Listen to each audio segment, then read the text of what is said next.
उत्तराखंड के नैनीताल जिले के भवाली में स्थित कैंची धाम मंदिर लाखों श्रद्धालुओं की आस्था का केंद्र है। बाबा की महिमा का गुणगान सिर्फ भारत ही नहीं बल्कि विदेशों तक में भी किया जाता है। एप्पल के संस्थापक स्टीव जॉब्स और फेसबुक के मालिक मार्क जुकरबर्ग के अलावा कई देश विदेश की बड़ी हस्तियां बाबा के भक्तों में शामिल हैं और उनका आशीर्वाद लेने यहाँ आते रहते हैं। नीम करोली बाबा को इस युग का सबसे महान संत माना जाता है। बाबा का वास्तविक नाम लक्ष्मी नारायण शर्मा था। नीम करोली बाबा हनुमान जी के परम भक्त थे, लेकिन उनके भक्त उन्हें हनुमान जी का अवतार मानते थे। नीम करोली बाबा के जीवन से जुड़े कई चमत्कारी किस्से सुनने को मिलते हैं, जिसे लेकर बाबा देश विदेश तक खूब प्रसिद्ध हैं। इतना ही नहीं, बाबा के चमत्कारी किस्सों पर किताब भी लिखी गई है, जिसका नाम है miracle of love. Miracle of love इस किताब में बाबा के चमत्कारों के कई किस्से बताए गए हैं। नीम करोली बाबा के कई ऐसे चमत्कार हैं जिन्हें सुनकर आज भी भक्त हैरान रह जाते हैं। बाबा नीम करोली के चमत्कार अद्भुत हैं। आइए जानते हैं उनके उस चमत्कार की कहानी जब बाबा ने पानी को घी में बदल दिया। एक बार की बात है, कैंची धाम आश्रम में भंडारा होना था। इसी भंडारे के लिए भोजन बनना था, लेकिन पूड़ियाँ बनाने के लिए जो घी हल्द्वानी से आने वाला था वो अभी तक पहुंचा नहीं था। बड़ी संख्या में लोग भंडारे का प्रसाद ग्रहण करने आए हुए थे, लेकिन इस दौरान घी कम पड़ गया।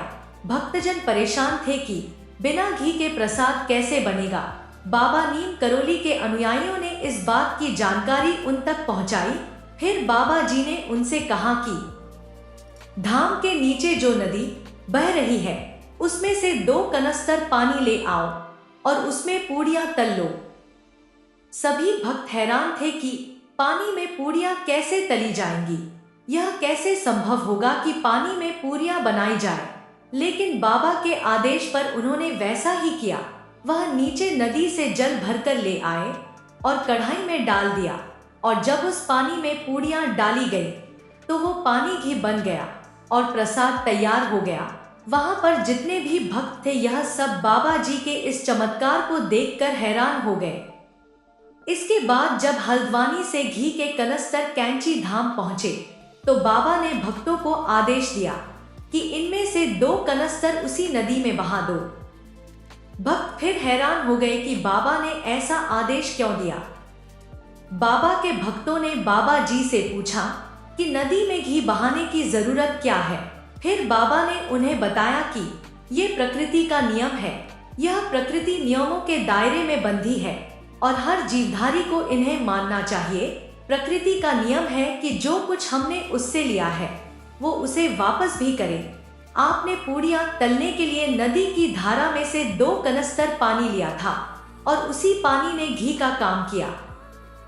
तो अब पूड़ियाँ तलने वाले घी को नदी में बहाकर प्रकृति से ली गई उसकी चीज वापस करो। सबने फिर बाबा जी बात को माना और 2 कनस्तर घी नदी में बहा दिया गया।